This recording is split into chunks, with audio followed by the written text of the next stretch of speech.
ಜಿ5 ಇರುವಾಗ ನೀವು ನಿಮ್ಮ ನೆಚ್ಚಿನ ಶೋಗಳನ್ನ ಎಂದಿಗೂ ಮಿಸ್ ಮಾಡಿಕೊಳ್ಳುವುದಿಲ್ಲ. ಅದು ಸಂಪೂರ್ಣ ಉಚಿತವಾಗಿ. ಎಲ್ಲ ಮುಗ್ದೋಯ್ತು. ಸುಹಾಸಿನಿ ಅನ್ನೋ ಬೆಟ್ಟ ಇವತ್ತು ಪುಡಿ ಪುಡಿ ಆಗೋಯ್ತು. 25 ವರ್ಷದಿಂದ ಕಟ್ಟಿದ ಸಾಮ್ರಾಜ್ಯ ಉರುಳು ಹೋಯ್ತು. ಇನ್ನು ಈ ಮನೆಯಲ್ಲಿ ಏನೇ ಹೇಳಿದ್ರು ಏನೇ ಮಾಡಿದ್ರು ಯಾರೂ ನನ್ನನ್ನು ನಂಬಲ್ಲ. ಸುಹಾಸಿನಿಗೆ ಈ ಮನೆ ಮೇಲಿದ್ದ ಅಧಿಕಾರ ಎಲ್ಲ ಹೊರಟೋಯ್ತು. ಇದಕ್ಕೆಲ್ಲ ಕಾರಣ ಆ ವೇದಾಂತ್, ವಿಕ್ರಾಂತ್, ಸೂರ್ಯನಾರಾಯಣ ವಸಿಷ್ಠ. ನನ್ನ ಕೈಗಳಿಂದ ಎಲ್ಲ ಕಿತ್ಕೊಂಡ್ಬಿಟ್ರು. ಈ ಆಸ್ತಿ ನಂದು, ಈ ಮನೆ ನಂದು, ಈ ಕಂಪನಿ ನಂದು. ಎಲ್ಲ ಕಷ್ಟಪಟ್ಟು ಮಾಡಿದವಳು ನಾನು. ಆದ್ರೆ ಈಗ ಅದು ಯಾರಿಗೆ ಸೇರ್ತಾ ಇದೆ?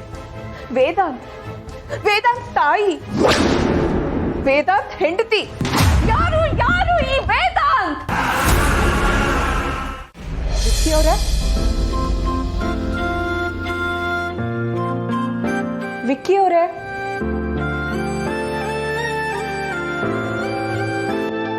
ವಿಕ್ಕಿ ಅವರೇ ಎಲ್ಲಿ ಹೋದ್ರು?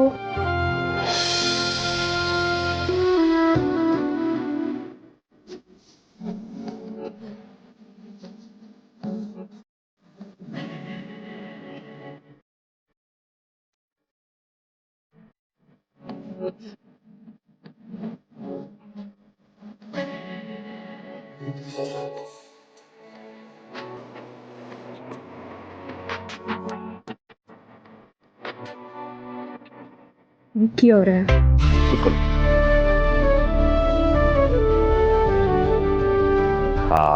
ಹೆಂಡತಿ, ನಿಮ್ಮ ಹತ್ರ ಒಂದು ವಿಷಯ ಮಾತಾಡಬೇಕಿತ್ತು.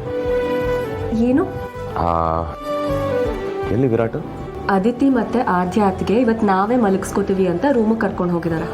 ಓ, ಒಳ್ಳೇದಾಯ್ತು. ಅಂದಾಗೆ ವಿರಾಟ್ ನೋಡೋದಕ್ಕೆ ಸೇಮ್ ನನ್ನ ಹಾಗೆ ಇಲ್ವಾ? ಏನಿಲ್ಲ, ಅವ್ನು ನೋಡೋದಕ್ಕೆ ನನ್ನ ಥರಾನೇ ಇದ್ದಾನೆ. ನೋವೇ, ಅವ್ನು ಸೇಮ್ ನಂದೇ ಜೆರಾಕ್ಸ್ ಕಾಪಿ. ನಿಂದು ಸ್ವಲ್ಪ ಹೋಲಿಕೆನೇ ಕಾಣಿಸ್ಲಿಲ್ಲ ನನಗೆ. ಲೊಟ್ಟೆ, ಅವನ ಮೂಗು ನಿಮಗೆ ಗೊತ್ತಾ? ನನ್ನ ಥರಾನೇ ಇರೋದು. ನಿಮ್ಮ ಮೂಗು ಸೊಟ್ಟಕ್ಕಿದೆ, ನನ್ನ ಮೂಗು ನೋಡಿ ಸೇಮ್ ಅವನ ಥರನೇ ಇದೆ. ಏನಿಲ್ಲ, ನನ್ನ ಹಾಗೆ. ಇಲ್ಲ, ನನ್ನ ಹಾಗೆ. ಇಲ್ಲ, ನನ್ನ ಹಾಗೆ. ನನ್ನ ಹಾಗೆ.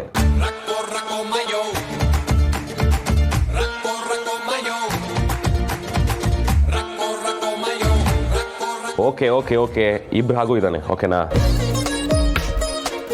ಹೆಂಡತಿ, ಆದರೂ ವಿರಾಟ್ನ ಮೊದಲನೇ ಸಲ ನನ್ನ ಕೈಯಲ್ಲಿ ಎತ್ಕೊಂಡಾಗ ಎಷ್ಟು ಖುಷಿ ಆಯಿತು ಗೊತ್ತಾ? That father feeling. ವಿಕ್ಕಿ ಅವರೇ, ಅವನ ನಡವಳಿಕೆ ಎಲ್ಲ ನಿಮ್ಮ ಥರಾನೇ ಇದೆ. Same to same xerox ಕಾಪಿನೇ.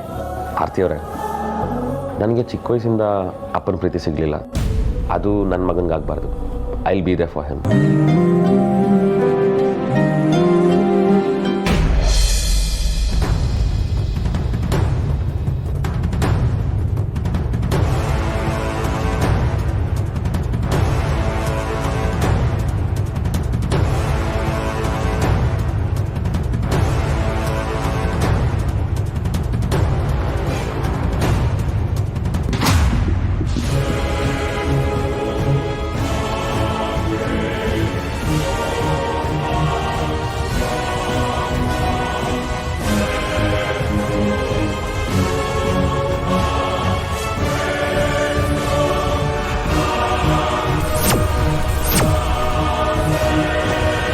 ಏನ್ ಅನ್ಕೊಂಡಿದ್ದೀರಾ?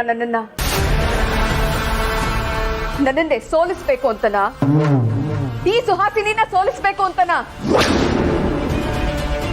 ಸುಹಾಸಿನಿ ಸತ್ತಾಗ್ಲೇ ಸೋಲು. ನಾನ್ ಸತ್ರು ಪರವಾಗಿಲ್ಲ, ವೇದಾಂತ್ ನಾಶ ಆಗ್ಬೇಕು.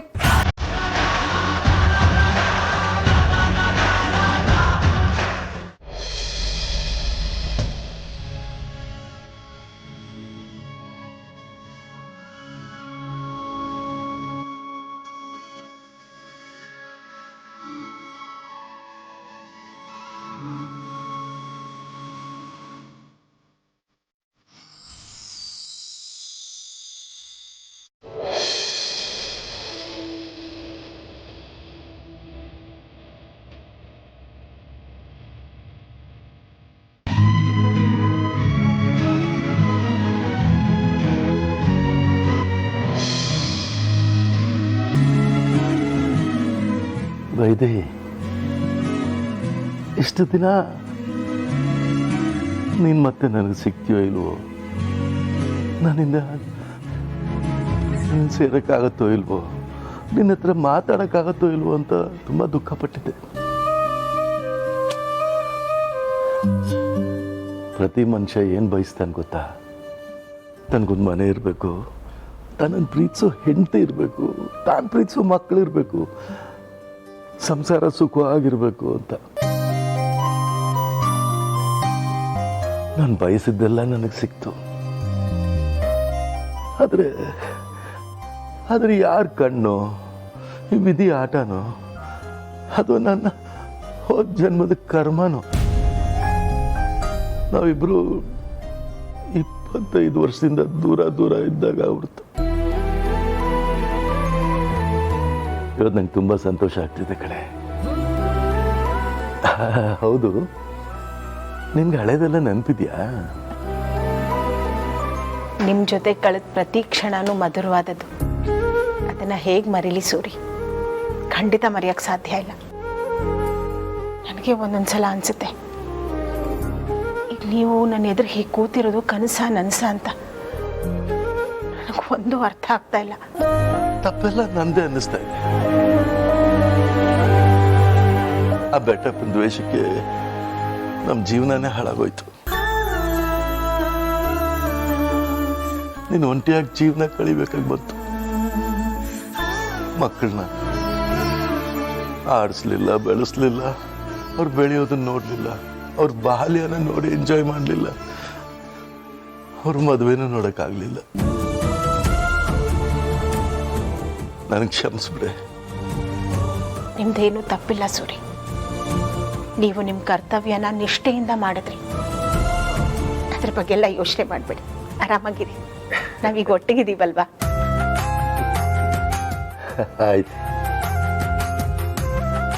ಹೌದು, ನಾವಿಬ್ರು ಸೇರಿ ತುಂಬ ದಿವಸ ಆಯ್ತಲ್ಲ, ಅದಕ್ಕೆ ಏನು ಯೋಚನೆ ಮಾಡ್ತಿದ್ಯಾ? ಅದಲ್ಲ ಕಣೆ, ನೀನು ಯಾವಾಗಲೂ ಒಂದು ಹಾಡು ಹೇಳ್ತಿದ್ಯಲ್ಲ, ಅದನ್ನೊಂದ್ಸಲ ಹೇಳಿ ಕೇಳಬೇಕು ಅನ್ನಿಸ್ತಿದ್ದೆ. ಹಾಡ್ತೀನಿ. ಒಮ್ಮೆ ನಿನ್ನನ್ನು ಕಣ್ತುಂಬ ಕಾಣುವ ಆಸೆಯಲ್ಲಿರುವೆ, ಭುವಿಯಲ್ಲೋ ಬಾನಲ್ಲೋ ಇನ್ನೆಲ್ಲೋ ನಾ ಕಾಣೆ. ZEE5 ಆಪ್ ಡೌನ್ಲೋಡ್ ಮಾಡಿ ಎಲ್ಲಾ ಸಂಚಿಕೆಗಳನ್ನು ಸಂಪೂರ್ಣ ಉಚಿತವಾಗಿ ನೋಡಿ.